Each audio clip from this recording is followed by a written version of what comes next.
Баршаңызға қайырлы күн. Бүгін сіздермен ашытқысыз өте тез дайындалатын жейтін нанның, яғни бауырсақтың рецептісімен бөлісетін боламын. Ең алдымен ыдысымызға жұмыртқа, тұз, шекер және соданы салып, жақсылап араластырып аламыз.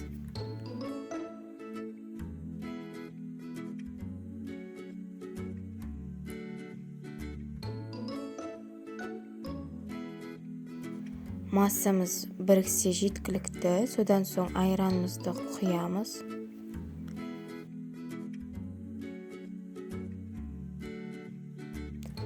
Араластырып, сұйық майымызды құямыз.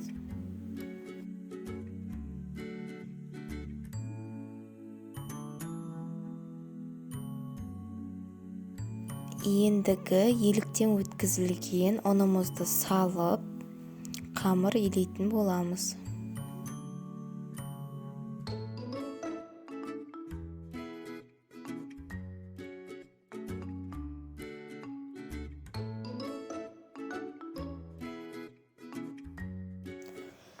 Мінекей осындай жұмсақ қамыр шықты.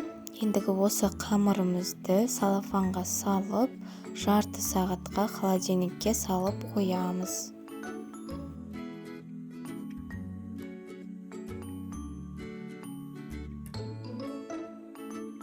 Жарты сағаттан соң бауырсағыңызды пісіре берсеңіздер болады. Тіпті бәліште пісіруге болады.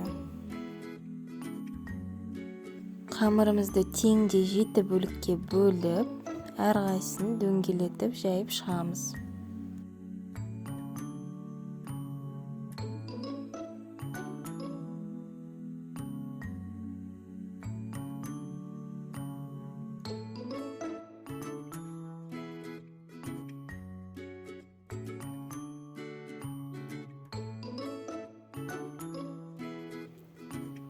Майымызды жақсылап қыздырып аламыз.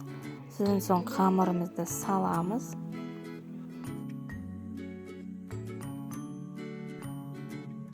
Шанышқының көмегімен осылай видеодағыдай екі жағынан көтеріп тұрыңыздар. Сол кезде ортасы қызарып пісетін болады. Неге көріп тұрғандарыңыздай күшті көтеріліп жатыр. Осылай екі жағын қуырып пісіріп аласыздар.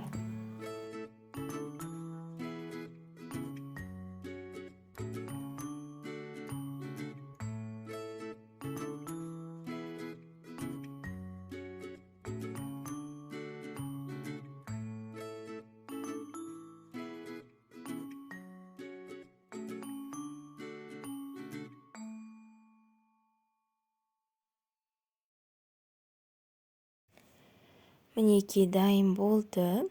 Видео ұнаса лайк басып, маған жазылуды ұмытпаңыздар.